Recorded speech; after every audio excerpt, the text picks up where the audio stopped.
we never planned this stuff. It just all kind of flows out. Yeah, that worked out really well. What we say to each other cannot be divisive. Gosh, I just think that when we get so focused on walking the line and just miss so much of God's creativity. We only created the Odd Show to have this conversation. Right. We're gonna say some bad things about stuff. If you're Not bad things like, if you're a huge Toby Mac turn it off now. For people who are struggling with why would a God of the universe care about me individually, you are his favorite. You know what I mean? Absolutely. And that, ladies and gentlemen, is The Odd Show. Let's get right into it. Here's your hosts, Bruce Bugano and Thomas Hogan.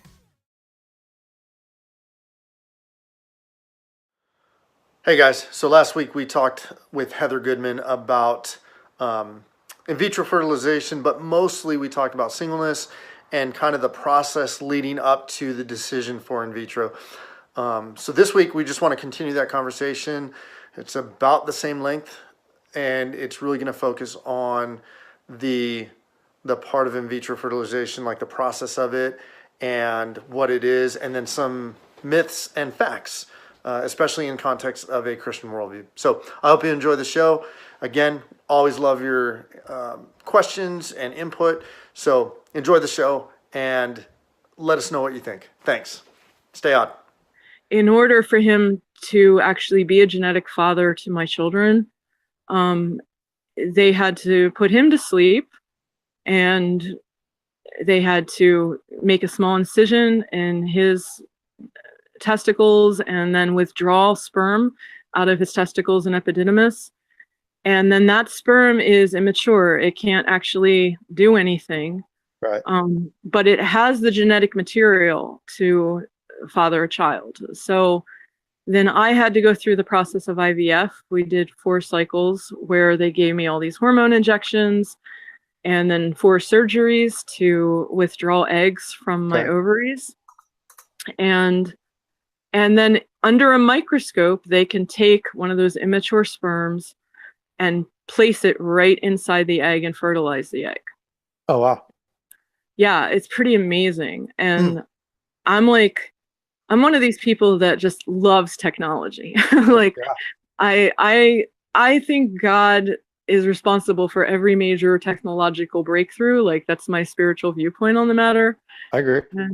And so I think, this is as much from God as 2 people having sex the old-fashioned way and making a child. I'm very excited to have, scientifically aided, hopefully, babies. But because I think, go ahead. So how many eggs do they fertilize? So, and that's a question a lot of people had, and that's where a lot of the misconceptions start with IVF. Okay. People think of the 80s or the 90s, they think of Octomom when they think of IVF. So, one of the biggest questions I get asked right away is, does this mean you're going to have twins or triplets? Right. So what happens is that and I didn't know this before IVF, but in a woman's ovaries, when she's young, there's about 20 eggs every single day that wake up in her ovaries and become sensitized to hormones. Okay. And out of the 20 that wake up every day, only one of them in a whole month will get hit with enough hormones in the right way to become a mature egg and ovulate. Sometimes 2, because some women have twins naturally. But a young woman is having 20 eggs wake up on their own every month and become sensitized to her hormones. And one of those 20 times 31 days in a month, one of those eggs actually makes it to the end of the process. By the time you're about my age, the statistics are something more like 5 eggs are waking up every day. Oh, wow. So what they do with IVF is they give you they amplify the hormones that your body would normally be putting out to encourage those eggs to grow and mature. And so they're giving me, all these injections every night, which was quite frightening. Sure. But it's an effort to catch as many of those 5 that wake up every day in the course of a 9 to 12 day cycle. Gotcha. So by the So they're end not of increasing the number of eggs that are waking up. They're trying to no, make the number of eggs that wake up viable to capture. exactly. Got it. Yeah, got it. So my first cycle, my first time through, after stimulating my ovaries for like 9 days, because a normal cycle, you ovulate every 14, the first 14 days of the cycle, you ovulate. So they're kind of mimicking that. Right. And my first cycle, they got 9 eggs from me. Oh, wow. Yeah. But at a woman of my age, this is another thing they don't tell you. About 95% of my eggs are genetically abnormal. Okay. Wow. Now, that might sound really awful. The reality is that even a perfectly fertile, like 25-year-old woman, about 50% of her eggs are genetically non-viable. Okay. So the odds are definitely getting slimmer by the time you're in your 40s, but even young women have a substantial number of eggs that even if their husbands fertilize the eggs with their sperm, they're not going to become babies because they just don't have the genetic capability to. Wow. Yeah. I had no idea. Yeah. So, I mean, I ran into this guy at church who, told me and Rob that him and his wife had been on birth control when they first got married until they realized that birth control was causing fertilized eggs not to implant in the uterus, which is controversial anyway, whether or not that's even the case. Right. And that, God revealed to them that they had 2 children that were conceived that never implanted in the uterus and that are now in heaven with Jesus. And I was like, do you know that 50% of her eggs are never going to implant in her uterus? Right. 50% of them you can fertilize with your sperm and they're never going to implant. I think the number officially is between 40 and 70%. And a healthy, young, fertile woman, 40 to 70% never implant. And to hear, like, for someone to say that, like, I don't want to say that God doesn't say that kind of stuff to people, but I don't think that God says that kind of I don't know, like it just seems so like not helpful and like to what end and purpose. Yeah. Well, I mean, this person cornered me and said, do you not believe that life begins at conception? Because, what happens in IVF is, okay, they take my 9 eggs that they got the first cycle. Right.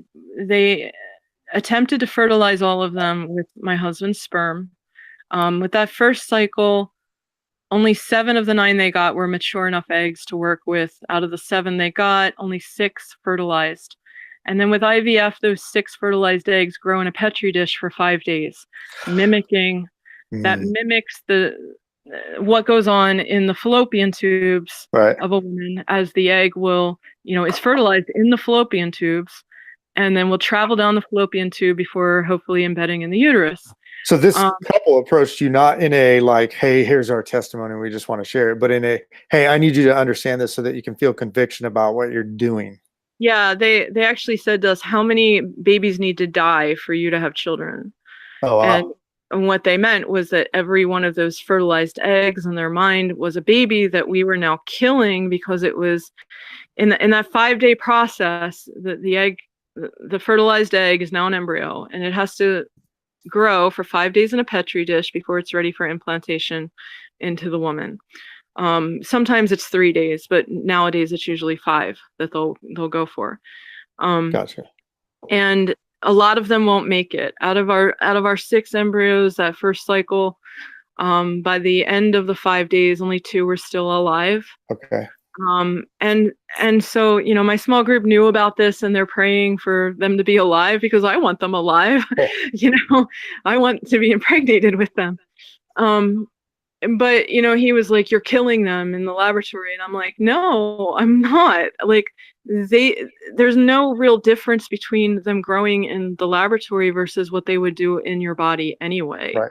It's just the location is different. And he was like, you can't see the difference between making love and, creating a child and having one done by the hands of man in a laboratory. Like, no, no, I don't. It's still it's the same flesh and blood that's coming from me and coming from Rob, and it's being given all the chances that we can possibly give it with the most expensive medical equipment you can come up with. Right. And they die in your fallopian tubes too. Like it's not like this is somehow killing them. Right. So, but and really, because like you said, all the genetic markers and material and everything that would be present in them is already in them. Yeah. And location of that maturing and is what's different. That's the only difference. But I will go on record too in saying that this guy just kept trying to pin me down, like, do you believe life begins at conception? And that got me really thinking, like, where did this proposition come from? Life begins at the conception as some sort of like creed that Christians are expected to give adherence to, because while I'm not at all flippant with, life in the womb and the sacredness of these embryos we're creating, on the other hand, I don't believe that a 4-day-old blastocyst is the same as a 8-week-old fetus when it comes to like the abortion issue. And I'll tell you why. And these are just things that don't get talked about, is that at 5 days old, that embryo could actually split and become 2 babies. Right. Oh, wow. Yeah. Right. So if you're saying that that embryo has personhood and that it dying is a person dying, well, you have to reckon with the fact that, that could actually be 2 people. Or 3. Or 3, so maybe you're just doubling the murder. I don't know. But like realistically, if you're going to assign personhood, we have to get beyond the idea that mere packages of cells that have DNA equate to personhood. And I would, like, I've never even thought of that. That's a fantastic point. And I'd have to kind of think through that. But the first question I had is, so if life starts at fertilization, why does God not let some of them implant? Like 40 to 70% of them? Like, why do they not implant? And when they do implant, why do some miscarry within like I know women who miscarried before they even knew they were pregnant. Yeah, it's called a chemical pregnancy. You can take a pregnancy test, get a positive, and a week later you're negative, and you don't even know you miscarried other than the fact that your pregnancy test went negative, because the embryo is so small that it just comes out with your period and you'll never see anything, So, I think we need to be a little less dogmatic about these things, because Rob and my effort is to be fruitful and multiply here, and we are being condemned for trying to fulfill the first commandment that God ever gave to humans, and by the basis of this dogma that's not even found anywhere in the Bible, but is a Christian reading onto scientific knowledge that's even like half-baked scientific knowledge, we've got 46 chromosomes now that will become a human being, so therefore this is as much of a baby as a baby that has a beating heart and fingerprints and a brain and nervous system and can feel pain. Like, look, I'm very much not in favor of abortion, but I'm not sure that apple and orange equal each other here. And oh man, that's a and I think I'm amazed how more Christians can end up agreeing life begins at conception. First of all, conception historically meant when the embryo attaches to the womb of a mother. It doesn't mean when sperm and egg come together. But how did we all end up, I just want to know how this works. People accept Christ and then all of a sudden they have a certain mindset about when life begins. Like, how does that happen? Like, Jesus, I ask you into my life. I don't know I don't understand the Trinity. I don't know whether or not we should be baptized by sprinkling or immersion. I don't know whether a church should have a pastor or be ruled by a plural of elders.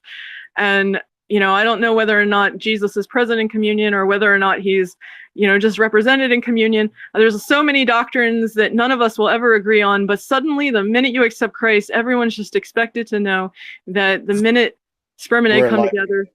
You know, it's So maybe this is one of those issues where if we don't know that life begins at the moment that the egg and the sperm fertilize, then if we don't believe that, then maybe we have to we're going to get tricked into giving up some ground here. It's political. It's a slippery slope political thing. And I'd say for me, my understanding of this is that the Bible talks about bloodshed being evil, and it talks about the breath of life, and so again, my more Jewish understanding, I think, of when it's murder to be killing a baby is when there's blood being shed and when there's actual oxygen being exchanged, and that would be definitely a first trimester abortion I would never have.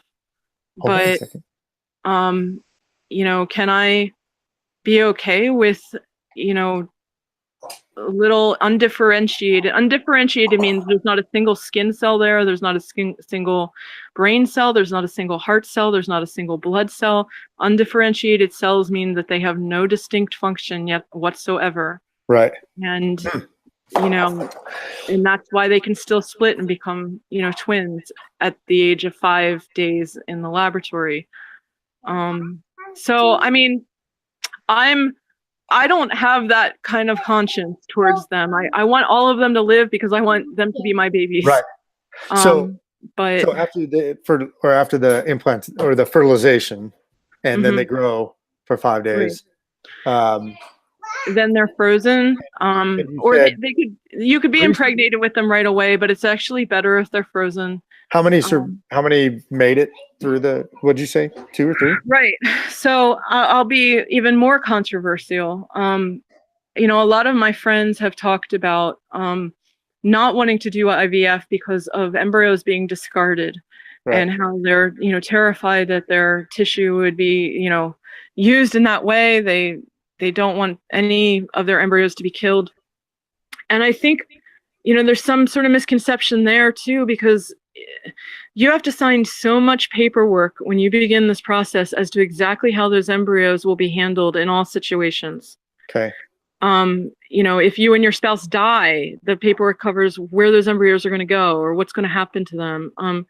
So, the idea that people's embryos are just going to be thrown away without their consent is ludicrous. Ridiculous. Okay. And so a couple that does feel that, an embryo that's 5 days old is as much a baby as anything, they have total control over that. They have total control over, we want every single one of those embryos handled in this or that fashion. Right.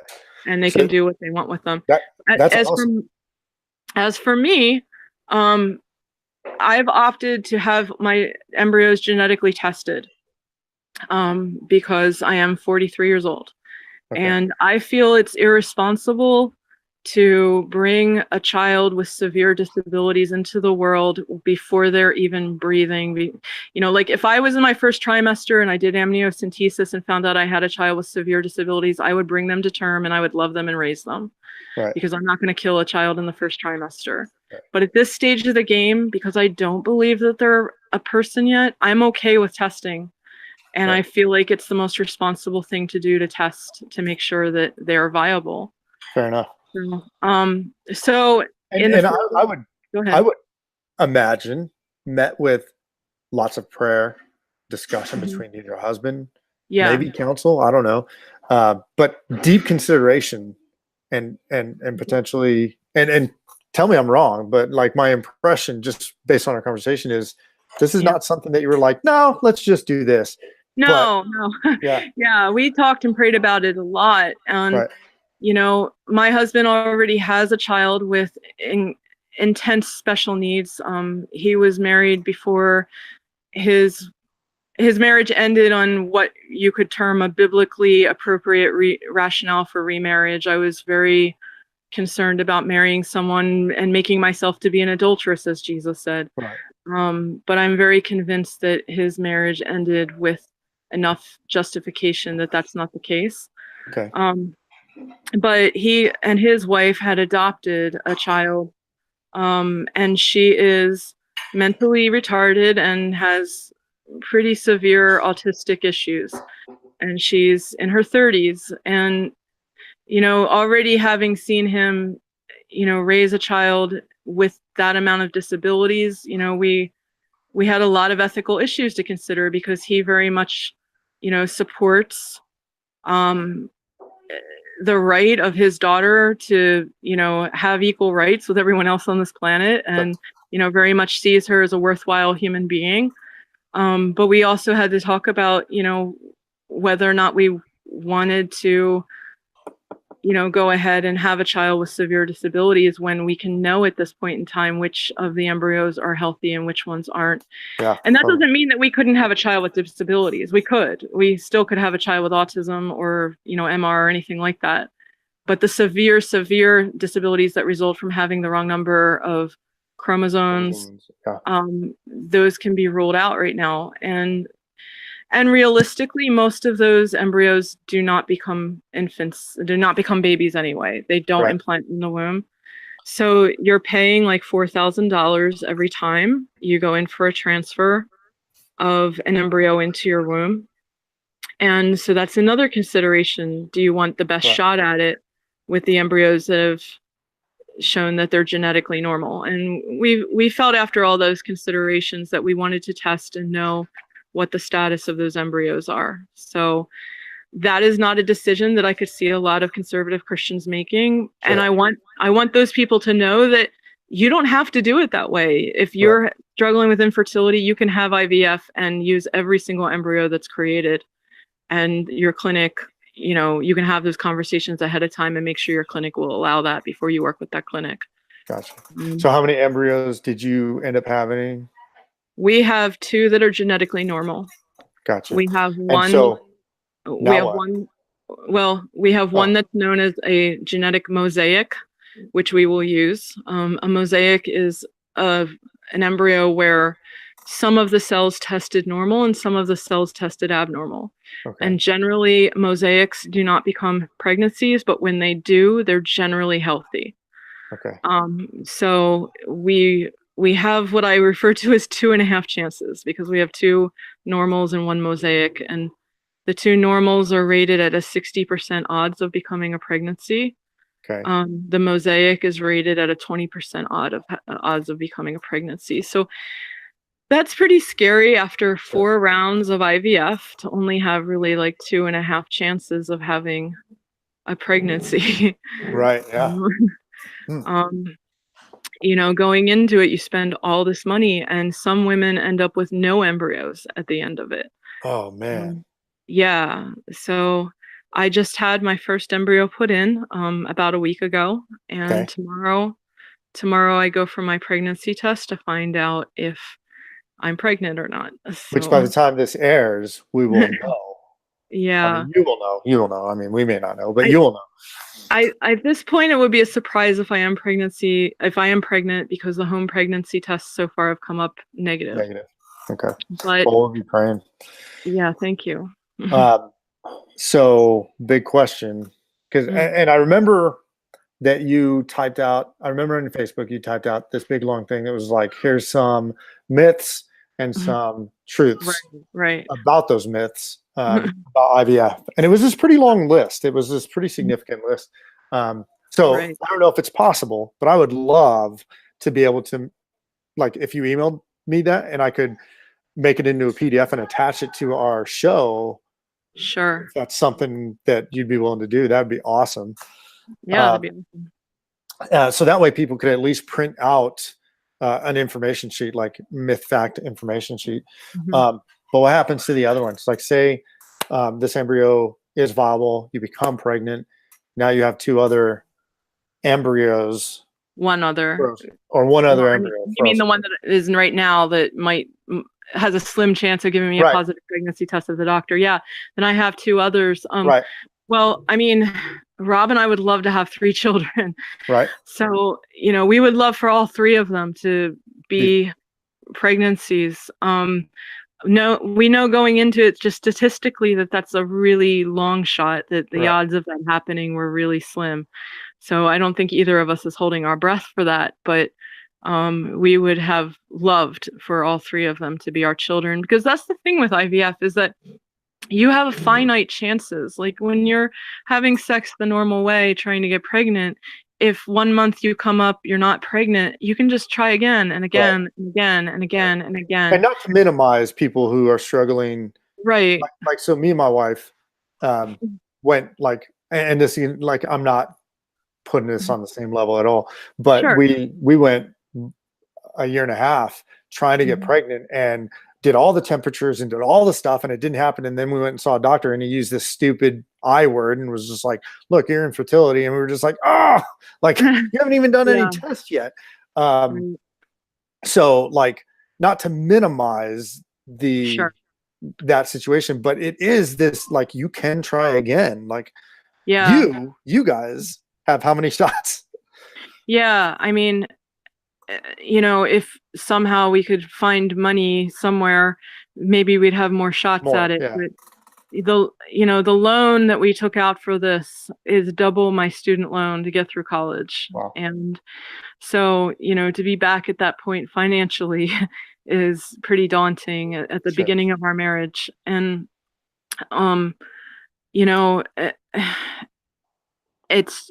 I think that's the thing, in some places, in some states, and some companies, people have really good insurance coverage for IVF. And so they can have the chances that they need. Generally, it could take, let's put it this way. My fertility clinic has a money back guarantee for anyone under the age of 40 who goes through 6 cycles and doesn't become pregnant. Oh, wow. So they're betting on 6 cycles. You would get pregnant with 6 cycles of IVF. And you have 3. We were able to afford 4 cycles, and after 4 cycles, we had 2.5 embryos to work with here. So, if we had 2 more cycles, maybe those would be the magic cycles, but we couldn't afford it. Right.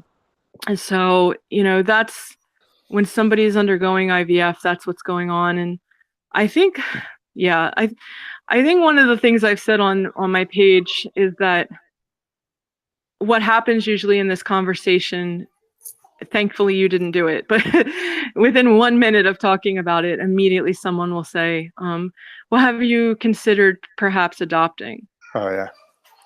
And, I guess just like I was saying with the single people, like, that suggestion probably is not going to be very sensitive to somebody who's going through a fertility struggle, any kind of fertility struggle.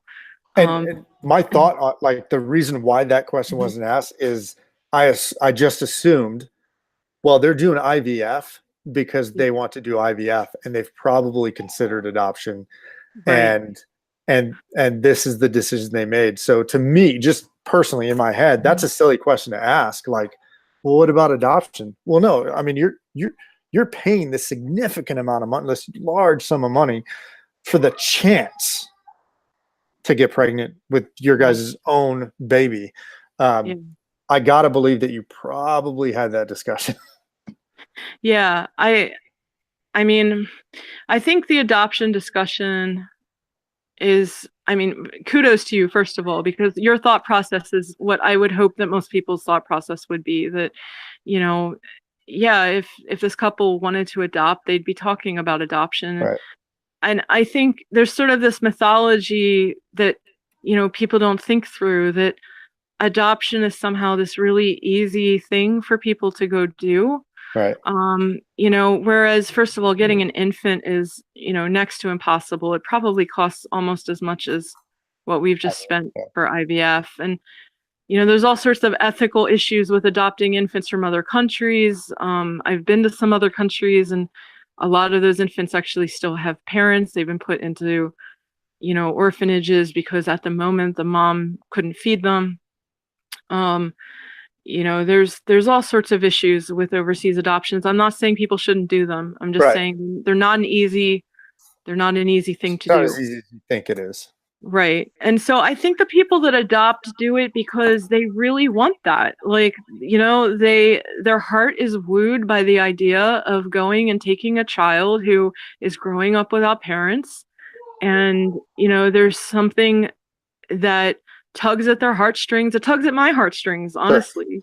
That I'm going to go give a child this wonderful chance to be my child and for me to be their parent who has no one, and I'm going to go love the unloved, and I think that's a great calling, but different things tug at people's hearts in different ways and at different times. That's good. And so I think, again, it's about respecting what God is writing on people's hearts. I have my reasons for really wanting a flesh and blood child. And, and I think other people with their own flesh and blood children, I just don't understand when they say to me, like, have you considered adoption when they haven't adopted? You know what I mean? It's like, well, why didn't you adopt if you're going to so easily present that to me? Like, why did you choose to go ahead and have biological children? And, but I don't want to knock adoption. It's a beautiful, awesome, wonderful choice. I just think people have different reasons for wanting that at different times in their journey. And I love right now, the way you said it, I think was perfect. Like different things tug at people's hearts differently. And in different seasons, like different times. Yeah. So we're just about an hour. So I kind of I understand what's going to happen with your other two. Like your hope ultimately is we have 3 children out of the 3 viable, 2.5, 3 viable embryos. I think we set our hope on 2 children, and 3 would be an extra bonus. That's awesome.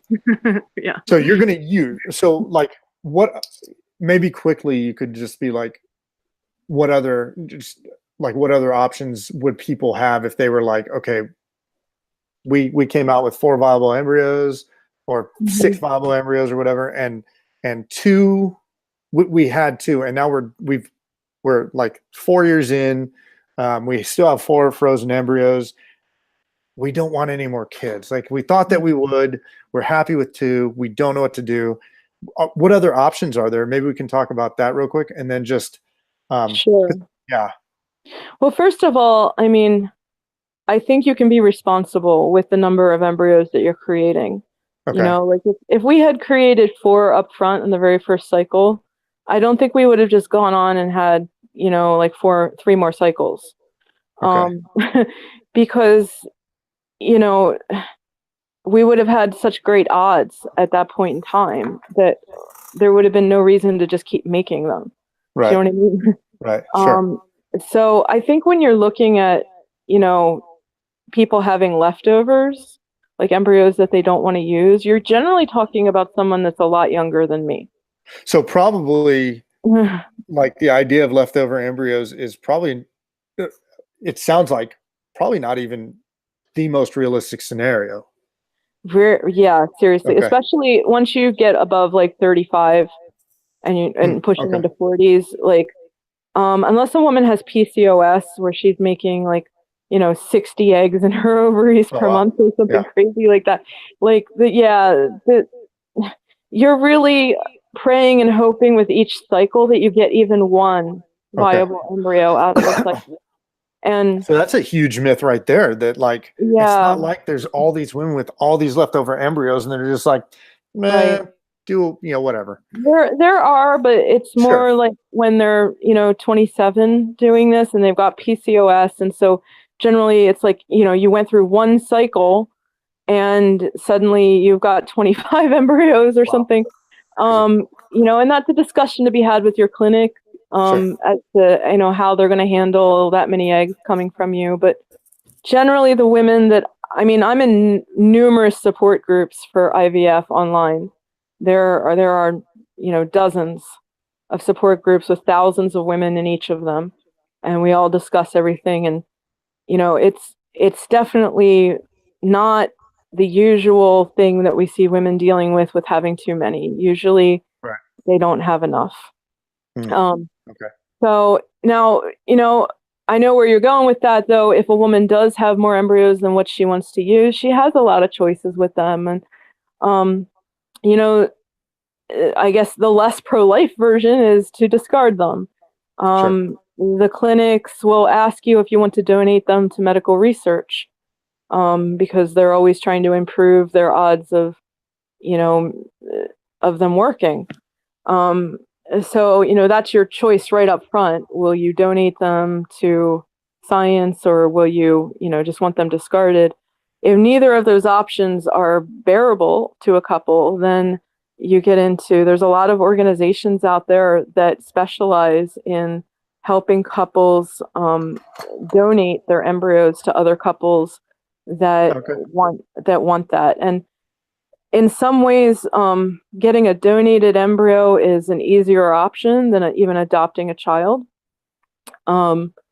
because it's slightly less expensive. It's less legally complicated. There's a little bit less lawyer work and paperwork involved, because you're not technically adopting that embryo. You're receiving a donation, because it's not yet considered by the law to be a child. Right. That makes sense. So a lot of couples will decide to go ahead and adopt an embryo if they're not able to produce their own embryos. Got it. A lot of couples will not do that, and I'll tell you why. Sometimes the reason that a couple is not succeeding at IVF is one person or the other's issue in the couple. So a lot of times it's the woman that's having the issue because of age. So a lot of times it's her eggs that are the problem, but the man's sperm is perfectly viable. So couples won't always turn to embryo donation, because they can turn to egg donation. So the husband can still have a genetic baby of his own, even if they've matched up a donated egg with his sperm. Gotcha. Or vice versa. Sometimes the man is not producing any sperm and the woman has And they can perfectly go wonderful without eggs. Sperm donation. Yeah. So a lot of times in IVF, if it's not working for either one, you know, there's donation that will take place. And That makes sense. yeah. So I met a woman at my clinic who was there because she was donating eggs, and she had to go through the same exact process that I was going through in having my eggs retrieved. You know, the same injections every night and the same surgeries to have them taken out. And, you know, just realizing she was just doing this for another person. Yes, she was getting some payment for it, but the payment is minimal for the pain and suffering you're going through. Right. And I was just amazed, you know, I'm like, that is amazing that you're doing this for someone, because, you know, she's literally letting someone else have her child. That's You insane. know? Just the Yeah. thought of it. Yeah. That's Right. crazy. So That's fantastic, but it's yeah. yeah. So I guess as we wrap up, like, man, like there's a ton, and Thomas had mentioned, like, maybe the week that this launches, we could have a Facebook Live, at least an audio version where people get to ask questions, and maybe you can kind of chime in. But as we wrap up, just kind of a last parting words, or a bit of wisdom or encouragement, or just something, like whatever you feel like wraps it up as much as possible anyway. Sure. I would say life is not as cut and dry as we want it to be. Life is complicated. Yeah. And sometimes we make it more complicated with our attempts to impose black and white morality on things. Sometimes we make it more complicated than it has to be, but life is complicated either way. And so I think morality needs to breathe. Not that it becomes, you know, totally subjective morality, but I think we need to be able to move with the complexity of life and what we see around us and what people are going through, and, you know, be able to think through issues with nuance and with compassion. And that doesn't mean that we just approve anything, Right. but you know, that we do take into effect the fact that, you know, trying to be the rubber stamp right moral answer on all questions hurts a lot of people, and we need to be able to, like, really look into things and understand them deeply before issuing a judgment. So Yeah, no, that is solid advice. I'm excited about being able to air this and just being able to at least facilitate this discussion, because I mean, truth be told, Thomas and I, like, I don't feel qualified on any level to be able to talk about this. So to be able to have you on, thank you so much. thanks for having me, Ron. Yeah, Thank you so much. fantastic. So And one other thing, I had a friend say to me who drove me back from one of my surgeries because Rob was working.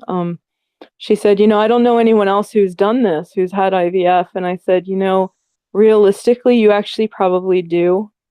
But this is the kind of thing that people don't want to talk about in church.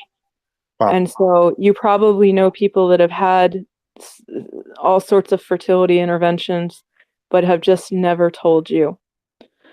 And man, when I started talking about this, oh my gosh, all the private messages I got on Facebook, people coming out of the woodwork left and right, letting me know that they had been through it. So that's crazy. Yeah. Yeah, sometimes easier to bury your head in the sand though and pretend that we got the corner market on what's right and wrong. Right.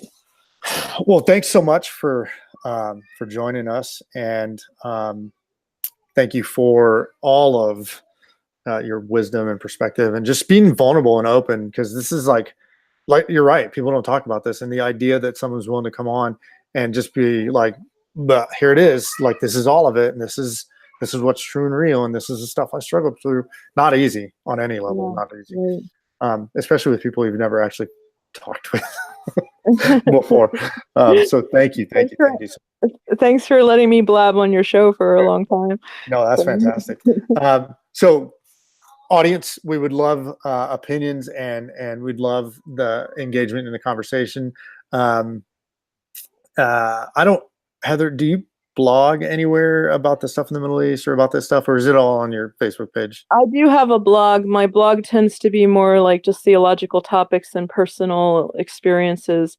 Can we share that? Sure. It's all things are yours at all things are yours.wordpress.com. Okay. And then, my Facebook page is the more personal stuff, like missionary trips or, IVF or getting married or so forth. So, I still have 2,000 friend vacancies. So if people want to friend me, they can jump on. Got it. Awesome. Well, thanks Heather, for being with us. And that is The Odd Show. Stay odd. Take care. Bye. Bye. Checking out The Odd Show. You can follow Bruce on Twitter at bpags2 and Thomas at BlenderZen. Remember to rate and review us on iTunes and share us with your friends. Until next time, stay odd.